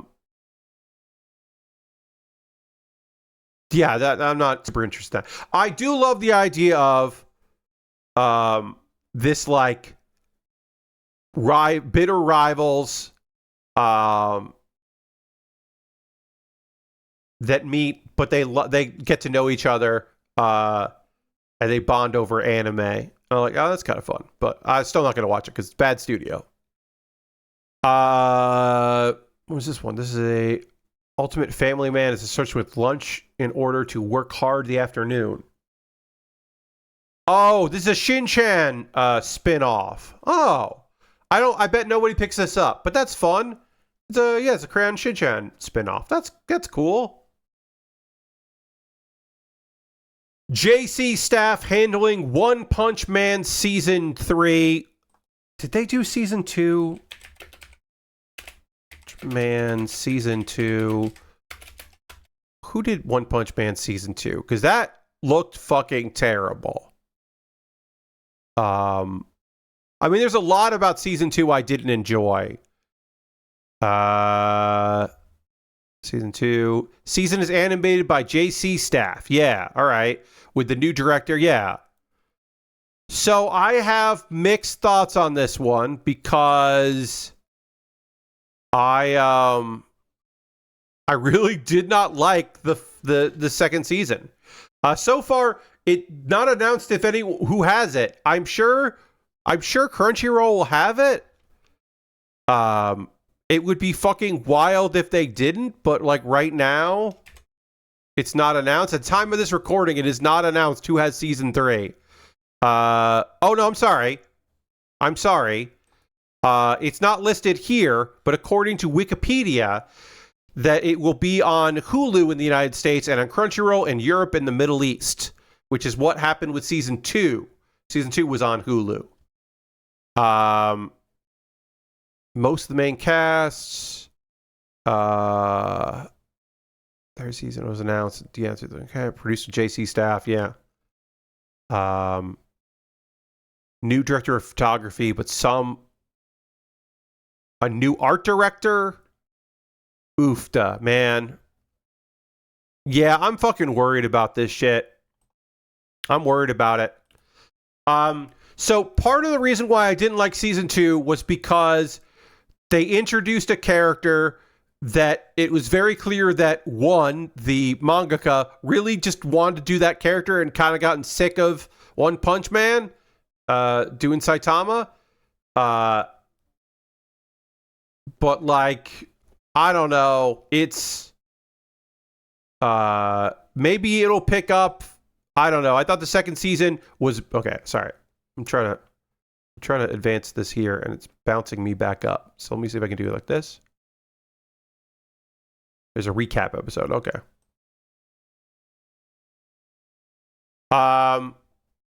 Yeah, man. I don't fucking know.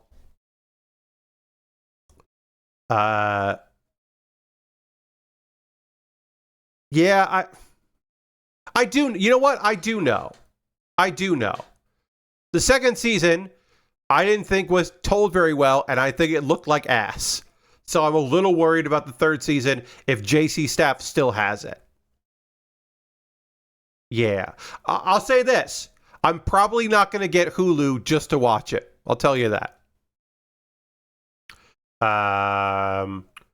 Past the Monster Meet Milady. I think this manga is fine. I'm probably not going to watch this one. I do love the idea that this girl can get strong by eating monsters. And I think that is very funny. That she gets stronger. A big part of this story is that she does not understand that she is very strong. She does not make the connection that she is an overpowered main character. And I think that, to me anyway, that got old very fast. Plus size misadventures in love. Crunchyroll picked this one up. Okay.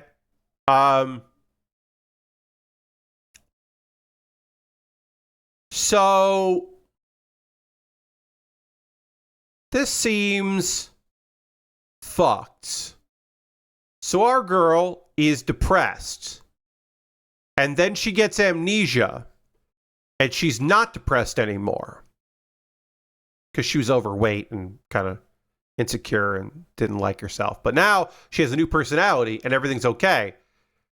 And also, I guess she's going to try to solve what the accident that happened to her. I don't know about this one. Like, because I don't know. Like, I don't know if the jokes are, oh, because you're fat. Because, like, I'm not interested in that. But if it's, like, a character that is playing with people's misconceptions and their own things, and as she starts remembering things from her previous life, she can now conceptualize them and work on them. Like, that might be empowering, cool. But I don't fucking know.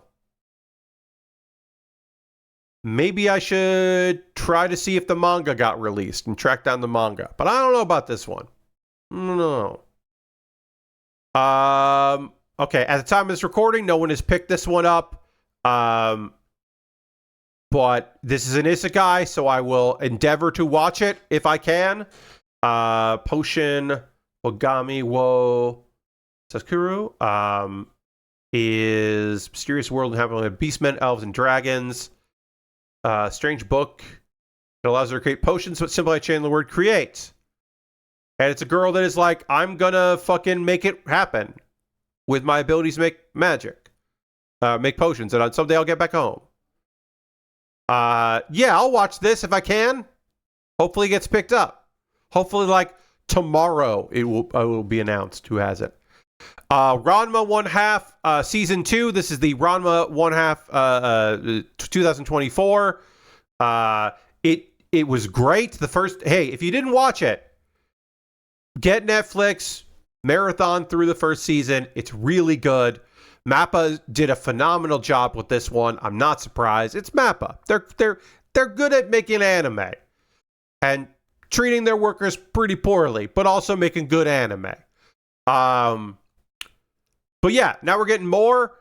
And we didn't get a lot of Shampoo in season 1, but I'm here to say that Shampoo's characterization did not make me feel fucking awful. So some improvements. And it's less mindlessly horny. It's still horny here and there, but it's not as fan servicey as it was. I thought it was a great adaptation, and I'm looking forward to season 2. Highly anticipated. Science Saru's got a new show out called Sanda, and it seems fucking weird as hell.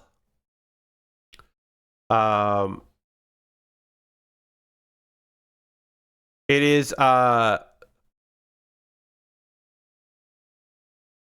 weird, like, fight of a guy that may or may not, like, gets attacked by a student, and then I don't know, man. Obviously it's called Sanda, and this guy definitely is supposed to be Santa, and so I know it's a mystery and a drama, And Science Saru is doing it, and I think they have made a couple things that I didn't love, but I appreciate, but I don't think they've ever made anything that I hated.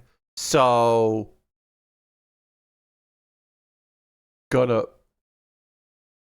I'm gonna watch it. I'll see what's up. It's on Amazon Prime. Shibake. Yeah, I'm not gonna watch that. I don't think. Cyvis, The Sound of Heroes. Oh boy. It's a co-ed music group led by Yosuke, shaking up global music scene with their unmatched vocals and performances. They are actually heroes in disguise, however, battling against a mysterious force threatening to destroy the world. They gather energy through live performances and convert audience energy to combat power. The battles appear to be ordinary concerts to the public, so their identity remains a secret. I'm good. I think I'm good. I don't need to see that. Spy Family Season 3. You know I'm going to watch Spy Family Season 3.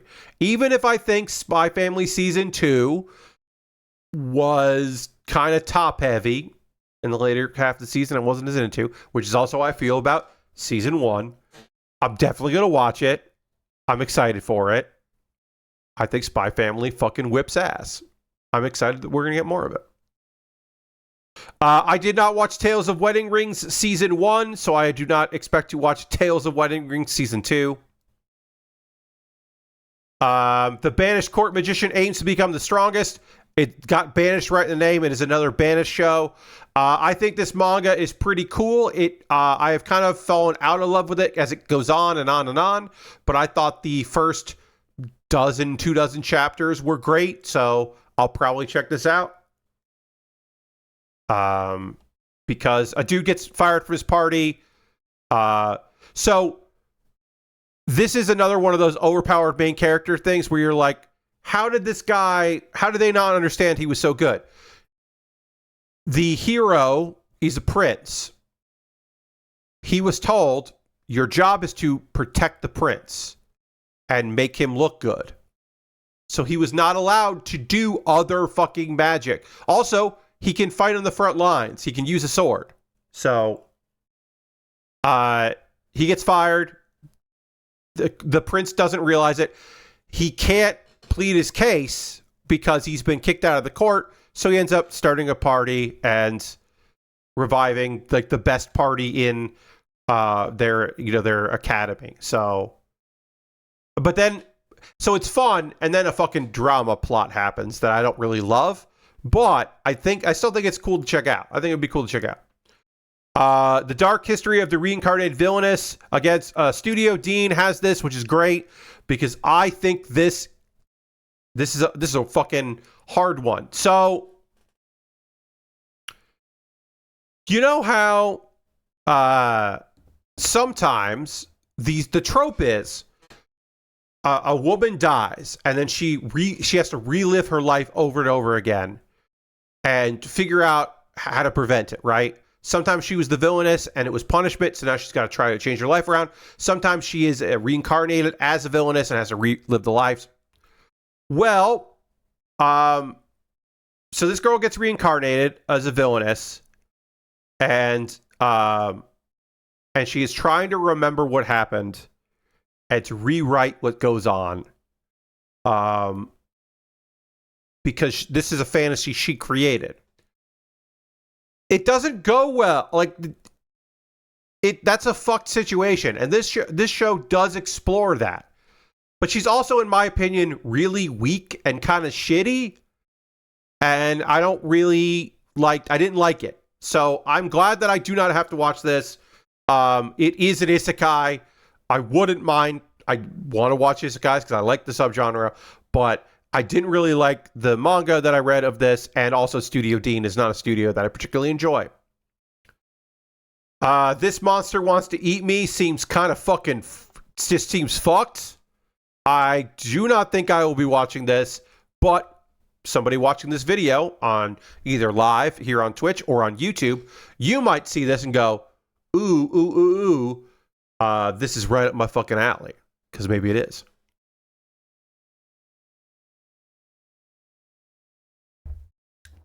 This just seems fucked. I don't know, man. It's a girl that's trying to protect another girl so that she matures so she can eat her because she's a monster. Just seems fucking fucked. I don't know. I don't think I want to watch it. Oh boy. Speaking of, I don't want to watch it, but for different reasons. More of To Your Eternity. This is a gut punch. This show is sadistic to watch. There are lovely. This smile makes me so fucking sad. This smile makes me so fucking sad. This show is about some sort of entity trying to learn about humanity who goes through life copying people to then try to become them. And the world sucks. And we are only introduced to good people so that they can fucking die. And so that we feel bad. And so that this main character, Fushi, can learn. And we're in the modern era. Okay. Man. Wakens in the modern era. Free enemy threats and surrounded by Christian friends, new and old. But ominous shadows grow near yet again. Enemies enter the into fissures of the mind. And with new trials, time for us refuses to make the ultimate decision. Man, it just like, look, there are some people out there that are wired this way. You want the feel bad. You want the feel bad to be in there. And I don't mind a drama, and I don't mind a heartbreaker. But this show exists solely to create new highs so you can go even new lows and go even deeper. And it's just not for me. It's probably the best anime I don't want to watch. Touring After the Apocalypse. Yeah, I'm going to watch this. Speaking of sad, right? This one, I bet, is melancholy in a way that sounds great. They're photographing the scenes, camping in towns full of nature. They're experiencing a bunch of stuff. And they're just going on a journey. Touring on a bike comes to life anime. The world's over now, so let's hop on a bike and go on a journey. Yeah, this sounds like it could have a couple episodes that are utterly devastating, but also pretty fun. I'm going to watch Touring After the Apocalypse. Uma Musume, Cinderella Grey Part 2. I am very happy for you if you like Uma Musume anime. You get more of that. Congratulations. I'm genuinely happy for you. It's not my thing, but I'm happy for you. Wandance is I'm okay on that one. With You, Our Love Will Make It Through. Seems like gonna be like a weird romance drama. With beast folks and people. And there's prejudice. And maybe beast people are a stand-in for a different race, and we're going to try to tell that story. It just seems like... I mean, look... the more she gets to know him, the more she finds herself drawn to him, his steadfastness, his kind-heartedness, and his body. Okay, I mean, you either know this is going on your watch list, or you're like, I'm good. At the time of this recording, we do not know if anyone's picking this up. I imagine someone will. But maybe they won't. Yano-kun's Ordinary Days. I have heard some good things about this manga. I have not read it. I probably skip this one. I do like a romantic comedy between an anxious girl and a boy who's always injured is about to begin. I'll probably wait to hear if people I know are watching this or not. That kind of thing. Some shorts. Probably won't get any of these. So I'll quickly... Isekai Quartet. I'm glad there's more of that because that's a funny premise. of a bunch of different isekai. Like all these isekai characters are all in the modern world in a school, and it's just a chance for goofs. That's kind of fun. Okay, yeah, some of this will be children's programming. We already talked about The Leftovers. I am going to give this show another chance because I'm only a few episodes in, and I think it's really good. It's a 2-cour, so I will continue to watch this and get caught up. Can't believe Solo Camp number 2, but we talked about that. I can't believe that's getting more. Then we got some movies, and then so we need to find the OVAs and see if there are any OVAs that are actually just full series. A Gatherer's Adventurer in Isekai. This is a fun manga, so I'm gonna watch it. And it's okay. It's gonna be on. Okay, yeah. So it's gonna be stream weekly. Original 2. Okay, yeah. So our dude is just like an ordinary guy. He gets summons. And he's got a bunch of abilities, and he's just like hanging out. He's an overpowered main character. He makes some friends. There is a cool lizard man. He makes friends with a dragon. This dragon rules. We have ourselves a over here is a like mythical creature that has a human form that is like a powerful deity. We've got ourselves a non-binary elf, which is fun. It's cool. It is gonna be a very dumb show, a very easy to watch show. I'm looking forward to it because it's not. It is fine. The dragon friend, the little real dragon, not the lizard man guy. The real dragon friend is great. He's just very overpowered. It's an easy watch. I'm looking forward to this one.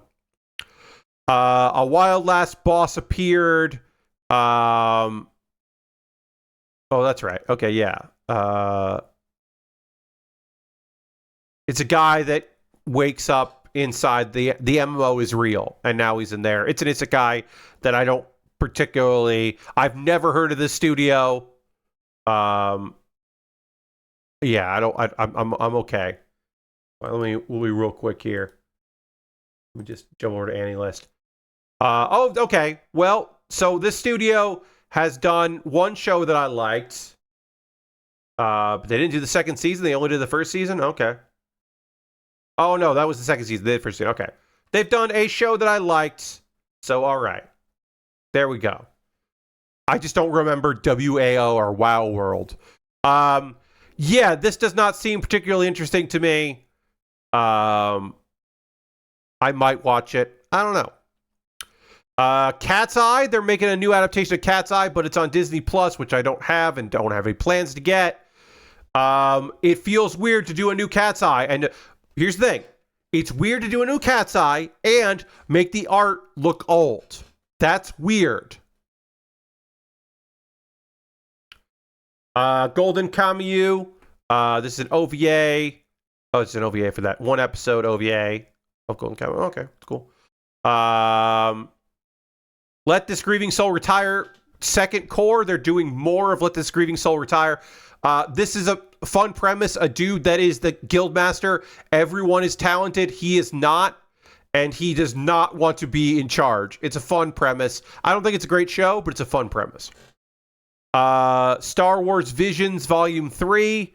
Okay, David Productions doing one of them. Polygon, Production IG. Trigger's doing one. That's interesting. It's more like Star Wars shorts. That is interesting that Trigger is doing one of those. The Smuggler. Ooh, they're doing something about a smuggler. Okay. Yeah, all right. Yeah. I don't have Disney Plus, so I don't know if I'll ever see them, but that's cool.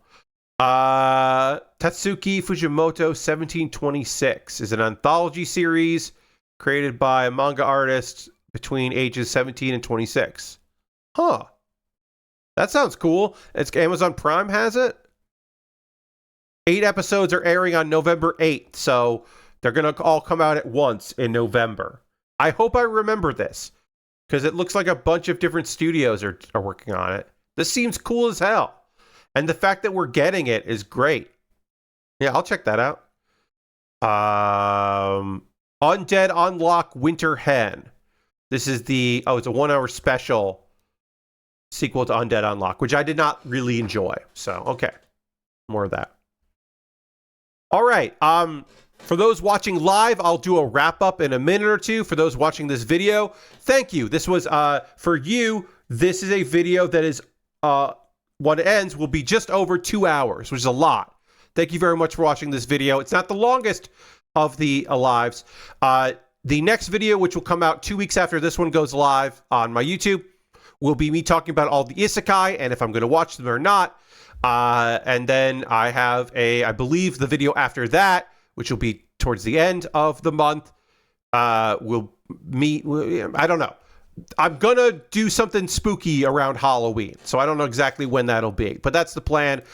Leave a comment below on the YouTube video here what you're most excited for, what your favorite shows of this the summer season were, you know, the things you're looking forward in the fall, the things that you can't wait for. Thank you so much for watching this video, and now I'm going to end this video, but I'm going to keep talking to the people that are watching this video live. Twitch.tv/PatBaer if you want to see a stream. Thanks for watching this very long video. Goodbye.